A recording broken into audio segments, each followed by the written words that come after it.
Hey guys, Brian Sapinski and B here once again. We're kind of doing this video a little bit informally because of a recent assignment that B had amongst her other math tasks that she was doing this week. And it was one that when she brought it to me looking for answers, I didn't actually have the answers to it initially, but it was only through us working together with it that the light bulb finally clicked on. It's like, oh wait, that's the explanation. So while I've got it fresh in my mind, I wanted to share it with you guys. And it has to do with actually one of my favorite personal categories, statistics, specifically in this case, the measures of central tendency, mean, median, and mode. So just to refresh each one, the mean, that's the other word for the average, if you remember, that means adding all the numbers in the data set up, dividing by how many numbers there are in the data set. Median, which means you're looking for the value that's dead in the middle that splits the rest of the data 50-50. And incidentally, I have a better way of describing the median at large, but we'll talk about that in another video another time. And you've got the mode, which is the most frequent number that appears in the set of data, assuming that there is anything that is actually frequent.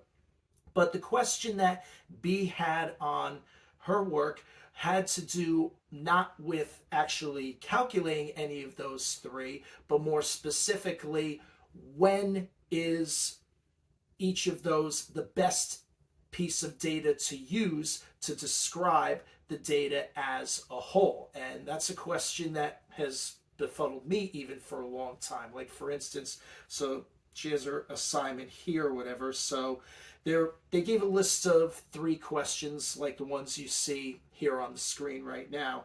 So like, for instance, with this first set here, as we talked about, so what did we say was best for a set like this? The mean. And why did we ultimately decide that the mean was the best one for this? Because all of the numbers are within like a similar range to each other. There's not one that's drastically different. Yeah, so you could see that the numbers, as you look at that first set, are really like tightly packed with each other. I mean, there is a spread, but it's not so far gone that it, distorts the data in any way, shape, or form. So when you have a set like this, then it's going to usually be typically best to just run the average of them, and that's going to be your best description of the data as a whole. Now, if you compare that to, for instance, look at the next list. Now, it looks like the same kind of thing is happening, but what's the main thing that we notice there? There's one number that's drastically different than the rest we're presented with.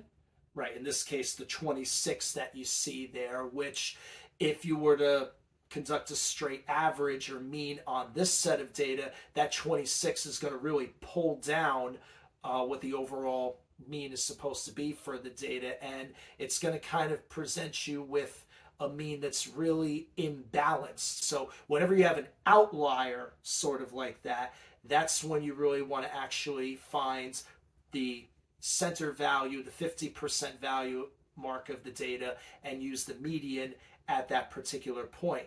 You'd also want to use it in a circumstance of if you had a spread of data, like go back to the first list that you see there. Suppose let's say like the 83 and the 86 at the beginning were lower numbers, say like a 63 and a 66, and the 95 and the 97 at the top, suppose they were a couple of tens higher, like at like 110 and 117, things like that. The more the data spreads out, then that doesn't help you in terms of an average either, because then the mean is going to be a value that those extremely low and extremely high numbers, they're not really going to be very close to it, so it doesn't fit with it.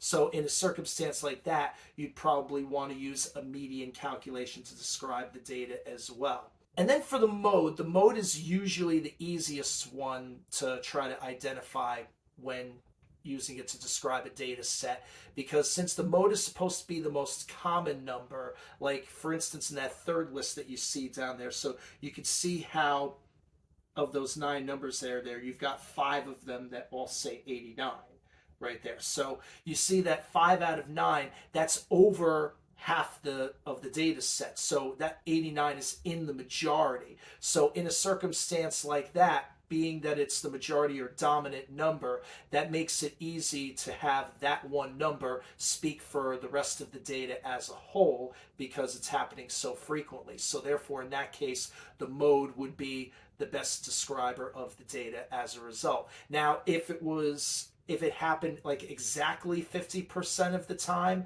yeah, I guess, yeah, usually you could probably still get away with that too. But if it's anything less, like for instance, if in this set of 9 numbers, suppose that there were only 3 89s like this, then in a case like that, it might be the most frequent number, but again, it's not showing up enough to be in a majority.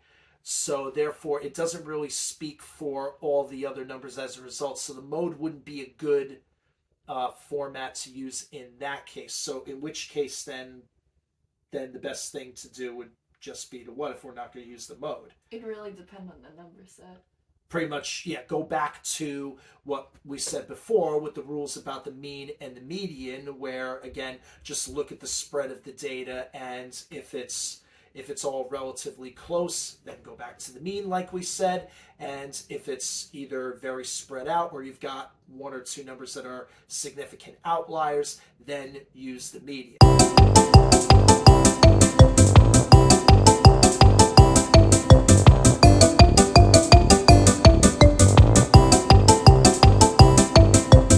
So again, it just comes down to just reading how the data is laid out for you, and just read it carefully, and it should, you know, make sense according to the rules that we set. And again, that's something that, hey, I learned something out of this, and that's a question I've struggled with for a long time. Maybe some of you have out there. So hopefully we helped you here and gave you, some more insight how to better use the different forms of statistics to decide which one is actually, the best one, and to not mislead anybody in giving them the wrong piece of data, because there are definitely people that mislead out there. So you always want to read this data very closely. So use statistics for good, not for evil. And speaking of using statistics for good, statistics do show that if you